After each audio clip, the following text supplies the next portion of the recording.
Well, good morning, guys. Welcome back to Stinson Farms. Hey, the day is October the 18th, 2024. And if you've seen, I had a video come out this morning where we started on beans on Monday. Today's Friday. And I had a decent day we had to get everything lined out and get to going, but had a decent day of running that day. And beans were running good, combine was doing good, but that's not the way it stayed. I've had problems all week long. Haven't done any videoing because I didn't have time to do anything other than work on this machine, and it's been one thing after the other.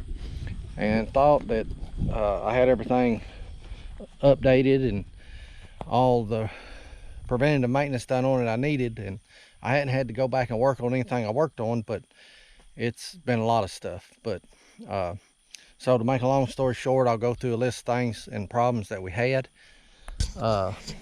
One, we had to work on the tail end auger. The chain got loose in there. Had to do some work on that. Broke some guards and sections off of the cutter bar on the header. Had to work on that. I guess I got against the rock or something. Let's see what else. Had a flat tire yesterday. Got that fixed to put it back on. But the main problem I've been having with the machine is over here, and I'll show you. But we've been having a lot of problems with our beans. The first field that we got done really good. The beans was running around 11.5–12%, but the stems was dry. Done really good. We got in this field here and the beans are dry. They're still running just as dry as they were in the other field, but this is a different variety of bean and the stems are green, and I've had some issues with that. Jammed the throat up here on the combine several times. I'm going to do some work to my slip clutch this morning. I've had it apart, but I didn't have what I needed to do. I'm going to tighten it up. I got some spacers to do that. And the main thing is here on my cylinder drive. If you know anything about these machines, you see that I've got a lot of parts off of it. It's stripped down right now and there's no belt on it. Well, but I got a new one laying right there. Somehow my chain where you set your speeds from inside the cab where these two are hooked together, my chain came off. And according to the operator's manual, that allows these sheaves to get out of time, is what it calls it. So I'm going to retime that this morning after I put the new belt on, according to what the book says to time it. But they've been running off, and they've been severely out of line. There's a idler that goes right here to holds tension on the belt. It's adjustable to track the belt as well, but it was running off of this idler, the belt was, and I chewed my belt all to pieces and ended up breaking it. But I've had a lot of problems with that. I spent all day yesterday messing with that thing until it finally broke. But today we're going to get this thing put back together. Hopefully we'll get it lined up right. I'm going to go by the book and try to adjust everything, and hopefully that'll work and get us back to going. And hopefully we'll have a good afternoon of running. But it's been a struggle this week, I'm not going to lie. Oh yeah, I also had a bearing go out on my straw walker. That one right there, matter of fact. And we got it put back in. So I've made a few trips to the parts place in John Deere this week, trying to get everything that I needed to keep this thing going. So we're going to hit it again today, see if we can have any better luck today. But first thing I'm going to do is get this belt put on, and I've got to get it put on and get everything back in place to to where it goes before I can put any tension on it. And then, but once I get the belt on, I can time these sheaves. And that, when they time them, the way the book says to time them, it will be in its fastest possible speed that it'll run. So of course we'll have to adjust that down once we get everything going and back together. But I can't put any, if you see this, it's got a little bit of wiggle. I can't put any tension on this bottom sheave until I get all the braces and everything back in place. But we're gonna try it. So wish me luck, because I need it. I have not had good luck this week. All right, I'm gonna try to remember to use my flashlight so y'all can see. But I've got the belt on. It was kind of tight going over each sheave, going out over the outside, but put over one first, pull it all the way down. Right now these sheaves are all the way open as far as they'll go, which that allowed enough slack to get it over the other one. But so the book says to time this thing, your top sheave, which is your drive, I need to screw this shaft. Well, I'll have to get all this hooked back up first, or it won't work. But I'll hook that back up in a second. I want to put this sheave to where it's all the way in, to where it's actually inside here. It's touching, and that's going to force the belt all the way to the outer edge of the sheave. This bottom one at the same time needs to be almost all the way open. I think it's 3 thousandths, maybe a couple of millimeters closed from being all the way open. And then we can put tension on it once I get all the braces back on it. But that's going to be its position for it to be timed. And then after that, of course, we'll have to adjust it to set the speed that we need to run our cylinder on. But that's what the book says to do, so we're going to try that. First thing, I'll get this hook back up, and I'll run this sheave in and get it to where it's supposed to be. Get this sheave to where it's supposed to be, and I'll bring you back and I'll show you what it looks like. Okay, I got my bracket back on at the top. That allows this the screw to run in and out. It holds it stationary. I've got this sheave closed, and it's supposed to be touching, and it is touching. I don't know if you can see that or not. You can see how the belt's all the way to the outside of the sheave. This one is just a hair tighter than wide open. I don't have a filler gauge with me. You're supposed to check with a filler gauge, but that's just so you'll have your full range of motion on your speeds. I think if I'm off a couple thousandths, it's not going to matter. But that is where we're at. So hopefully that is correct. And the next step is to put all these braces back on this end. We got some braces that run up diagonally like this, and get a plate that goes on here. Well, that's all that stuff laying down here. And then I've got to get my idler back on. I'll probably put my idler on first. Maybe not. Yeah, I think I will. It'd be a little easier to get to without that brace in the way. But I'm going to get all that stuff put back on. Idler bolts right here. It'll run right here and put pressure on the belt. And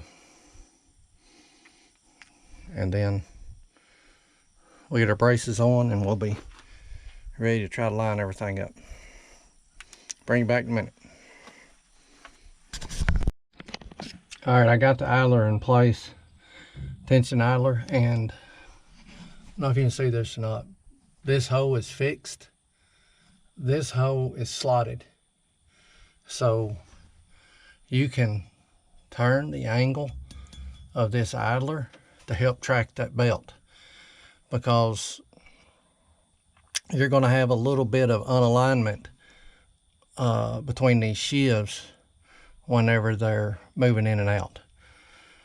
So to keep your belt running, you've got an adjuster here to set the angle on this to try to compensate for that. Now, another thing that I think I done wrong yesterday is that when I tightened this up, when I put the old belt back on after it had jumped off, I just tightened it up to what I felt tight. And of course this right here don't have any tension on it yet. But what you do is you tighten it up here until your washer on your spring is even with your indicator right there. And when you get right there, that's it. That's all the tension you put on it. And then of course you'll tighten this other nut up against it and jam it where nothing will loosen up. I think I may have put too much tension on it when I tightened it up. But we got that much of it done. I'm gonna put everything on the end of this. It's a big plate that goes on this.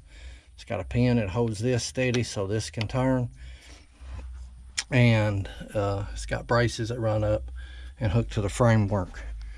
So we'll get that put on and I'll bring you back.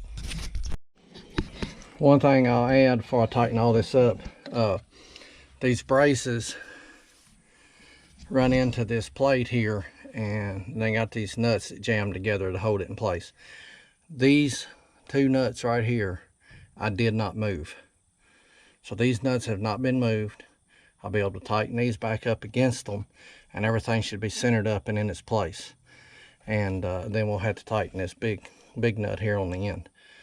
But everything should be right back where it was, and nothing out of adjustment when I get all this tightened up, because I didn't move these two nuts.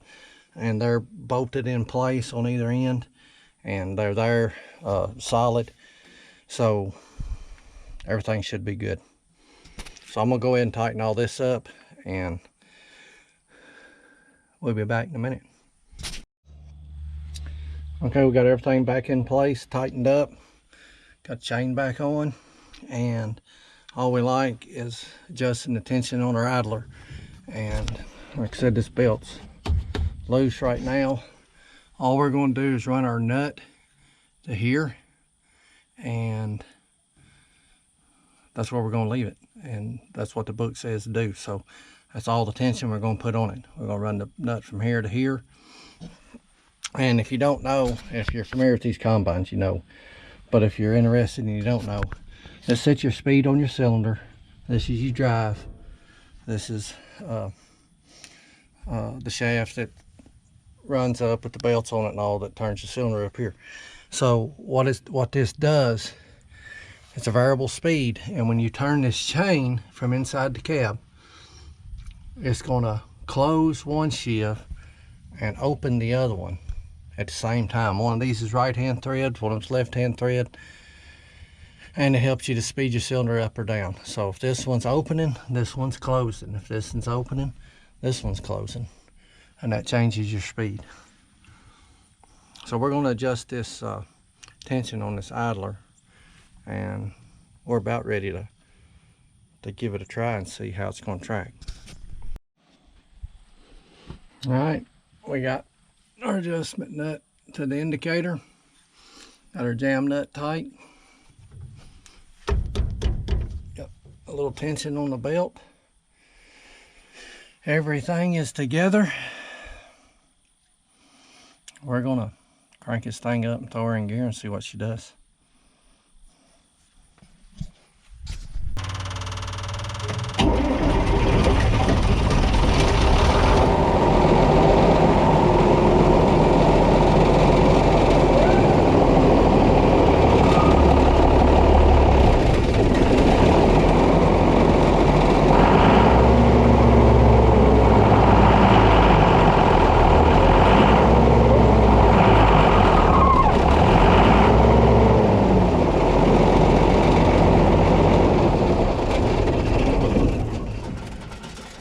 Okay, this thing is jammed up in the throat.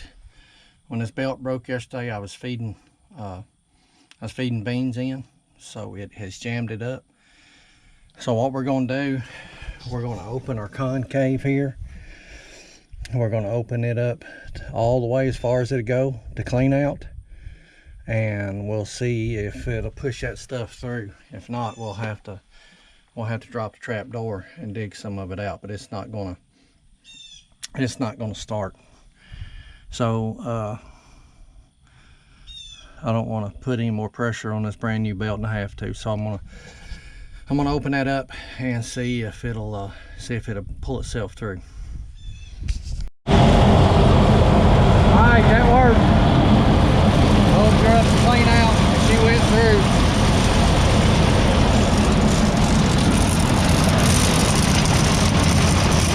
Looks like the belt's tracking pretty good. I think I'm gonna leave everything right where it's at. I've got to set my speed, of course, and get it set back to where it's supposed to be. One more thing I'm going to do, however, and I'll do it right now on this video. I'm going to take this slip clutch apart. I'm going to put some spacers in here and push that thing a little bit tighter.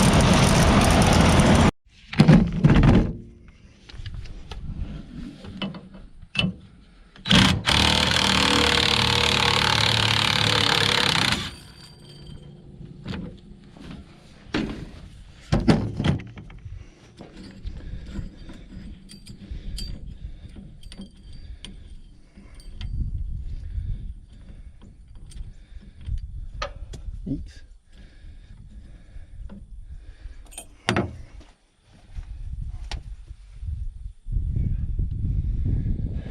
This nut here is a shoulder nut, and it's going to run in until it hits this shoulder on here. So tightening it down with a nut anymore is not going to be beneficial, because the nut's going as far as it'll go. So you've got a series of washers or spacers that you can put in here, and it pushes this spring tighter, and that's what we're going to do.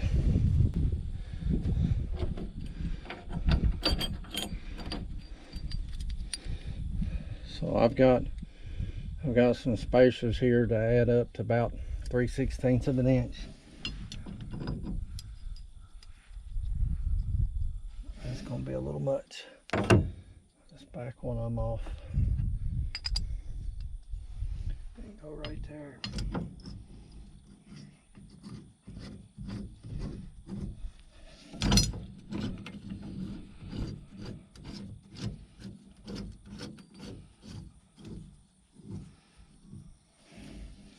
We'll tighten this bad boy back down.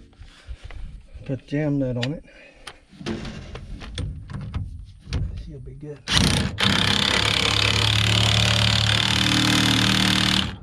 Alright, right there, that nut bottomed out.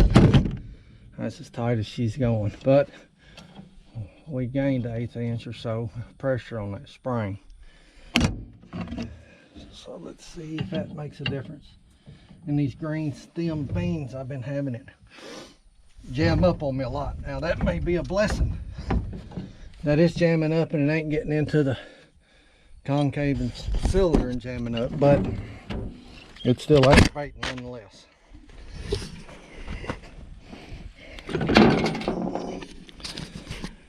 Well guys, that's it for this video. All I've got to do now, well, I got to put my concave back to the setting it needs to be on. I've got to slow my cylinder speed down. Right now it's running on 10. It needs to come way down. Yeah, about half. So I got to get that adjusted and get my concave set, and we'll be ready to try some beans again. Hopefully we'll have a better day today once we get started. But guys, thank you for hanging out, and I'm going to bring it on and show you this. I've just had a week that I've been struggling trying to get anything done, one thing after the other, but we're going to get there. We'll get it lined out, and we'll be productive sooner or later, I hope. I just hope the weather continues to hold out nice and dry until we can get through it, but we're doing our best. But guys, thank you, and as always, we'll see you next time.